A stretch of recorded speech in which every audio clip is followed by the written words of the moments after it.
आए हैं क्योंकि हमें उससे बदला लेना है। आपका इस सब से कोई ताल्लुक नहीं। हम लोग लू फैमिली को कुछ भी नहीं करेंगे, बस अपने बटलर को हमारे वाले कर दो। अगर तुम अपने बटलर को हमारे वाले कर देती हो तो मैं किसी को भी और नुकसान नहीं पहुंचाऊंगा। मिस सन अपने कजन से कहती है, लेकिन हमारी ये तो डील नहीं हुई थी। हम लोग यहाँ पर पूरी फैमिली को डिस्ट्रॉय करने के लिए आए थे। तुम सिर्फ बटलर का क्यों कह रहे हो? वो उसे फिर से चुप करा देता है और कहता है, तुम बस खामोश रहो। कजिन फिर से मिस जिया से कहता है, अगर तुम इसे हमारे हवाले कर देती हो तो ये तुम्हारे लिए बहुत ही अच्छा रहेगा क्योंकि इससे तुम्हारे फ्यूचर सिक्योर हो जाएगा। हम तुम्हारी हेल्प करेंगे लू फैमिली को दोबारा से क्रिएट करने में। मिस जिया उसे कहती है, हम अपने बटलर को तुम्हारे हवाले नहीं करेंगे क्योंकि हमारा बटलर हमारी फैमिली का एक हिस्सा है। अगर तुम इसके साथ मसला क्रिएट करते हो तो इसका मतलब तुम लू फैमिली के साथ पंगा ले रहे हो। कजिन उसे कहता है, मैं तो बस आपको इतने एडवाइस करूंगा कि आपको मुझसे फाइट नहीं करनी चाहिए। अगर आपको मेरी रियल आइडेंटिटी के बारे में पता चल जाए कि मैं कौन हूँ तो फिर आप खुद ही कहेंगी कि आपको मुझसे फाइट नहीं करनी। मेरा नाम यू क्वान है और मैं यूमिंग वैली के मास्टर का स्टूडेंट हूँ। ये बात सुनते ही मिस जिया बहुत ज्यादा घबरा जाती है और कहती है, क्या तुम वाकई में सेवन एम्पायर फैमिली में से एक फैमिली से ताल्लुक रखते हो? मिस सन हंसते हुए उसे कहती है, क्या अब तुम्हें डर लग रहा है? मिस जिया कहती है, ये बात तो मुझे पहले से पता थी कि सन फैमिली का सेवन इंपीरियल फैमिलीज में से एक के साथ ताल्लुक है, इसीलिए तो अंकल काई भी इसके साथ बहुत ही इज्जत से पेश आ रहे थे।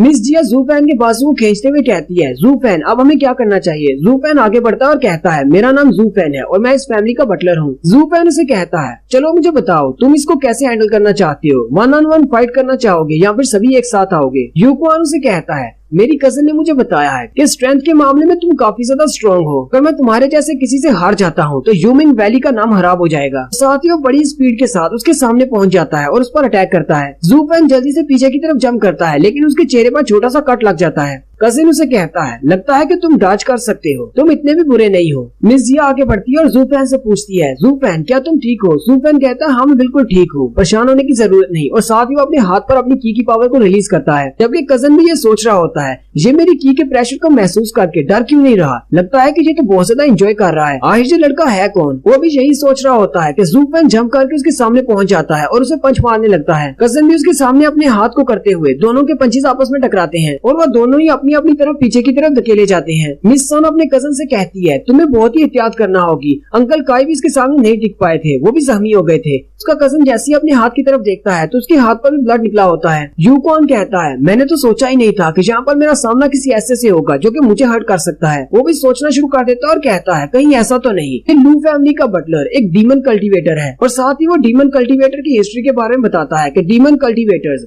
उन्हें सिर्फ पावर चाहिए होती है, वो हर तरीके को यूज करते हैं, जितने बुरे तरीके हैं वो सभी यूज करके अपनी पावर और स्ट्रेंथ को बढ़ाते हैं। किसी एक डीमन कल्टीवेटर से फाइट करना किसी पागल इंसान के साथ फाइट करने से कम नहीं है कि उन्हें अपनी जान की जरा भी परवाह नहीं होती और वो बिजर्क होकर अटैक करते हैं। यू क्वान कहता है, मुझे इसे जल्दी से खत्म करना होगा वरना ये मेरे लिए मसला क्रिएट कर सकता है। और साथ ही वो अपने हाथ पर पर्पल की को रिलीज करता है और अटैक करने के लिए फिर से आगे बढ़ता है। इस बार जू फैन सामने से नहीं हट पाता और वो सीधा उस पर अटैक कर देता है और कहता है, अब तुम कुछ भी नहीं कर सकते, मैंने अपनी की पावर को यूज करते हुए तुम्हारी की पावर को सील कर दिया है। जू फैन भी काफी जख्मी हो जाता है और उसके मुंह से ब्लड निकलना शुरू हो जाता है। यू क्वान उसे कहता है, अपनी की पावर को यूज किए बिना चाहे तुम्हारे पास कोई सा भी स्किल हो तुम मुझे नहीं हरा सकते। और साथ ही वो अपने दूसरे हाथ पर की पावर को रिलीज करते हुए जैसे उसे मारने लगता है, जू फैन उसे आगे से पंच मारता है जिससे वो पीछे जाकर गिरता है और उसके मुंह से भी ब्लड निकलना शुरू हो जाता है। यू क्वान उसे कहता है, लेकिन तुम्हारी की पावर को तो मैंने सील कर दिया था, लेकिन तुम की को कैसे यूज कर सकते हो? जुनहाई चिल्लाकर कहता है, मेरे ब्रदर जू फैन बहुत ज्यादा अमेजिंग है,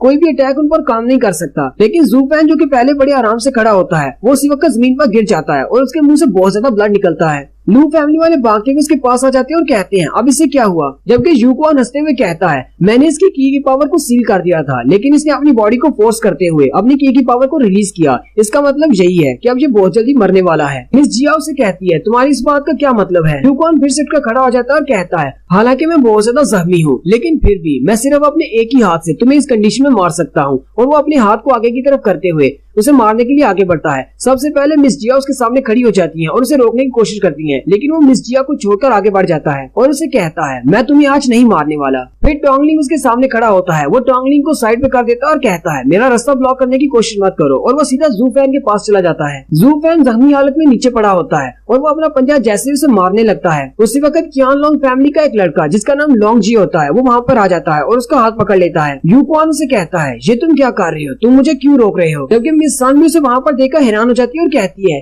ये तो कियान लोंग पवेलियन वाले हैं, लेकिन ये यहाँ पर क्या कर रहे हैं और ये लू फैमिली को क्यों प्रोटेक्ट कर रहे हैं?